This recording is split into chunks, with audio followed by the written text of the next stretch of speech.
ગુજરાતમાં mule hunt નામનું police દ્વારા ઓપરેશન હાથ ધરાયું છે। બેંક એકાઉન્ટ વિરુદ્ધ 5 સાયબર ક્રાઇમની ફરિયાદ નોંધાઈ છે। બંને એકાઉન્ટની વિગતોની તપાસમાં BFX ટ્રેડિંગના નામે એકાઉન્ટ ખોલવામાં આવ્યા હતા। પ્રોપ્રાઇટર તરીકે બ્રિજેશ પંચાલ અને ગિરીશ કોટેચા હતા। બેંક એકાઉન્ટમાં કરોડો રૂપિયાનો વ્યવહાર જોવા મળતો હતો, જેથી બંનેને પકડીને પૂછપરછ કરતા મામલો સામે આવ્યો હતો। કંપનીના નામે અન્ય 8 બેંક એકાઉન્ટ મળ્યા હતા।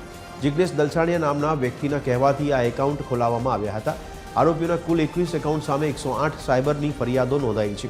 દુબઈથી માર્ક નામનો વ્યક્તિ આરોપીઓને જે એકાઉન્ટની વિગતો આવે તેમાં રૂપિયા ટ્રાન્સફર થતા હતા।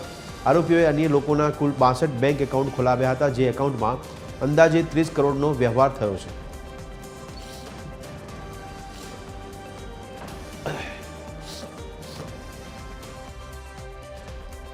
એવું જણાઈ આવતું હતું, એટલે અમે આ બંને એકાઉન્ટ હોલ્ડરોને શોધી અમે જે છે બંને એકાઉન્ટ હોલ્ડરની પૂછપરછ કરી। જે આ એકાઉન્ટો બાબતે જે સાયબર ક્રાઇમના જે નાણાં જે જમા થતા હતા એ બાબતે કોઈ જ યોગ્ય પ્રત્યુત્તર જે છે એ લોકો પાઠવી નહોતા શક્યા। અને એમની પૂછપરછની અંદર અમને વધારાની માહિતી એ મળી કે એમના નામે જ BFX ટ્રેડિંગ કંપનીના નામના બીજા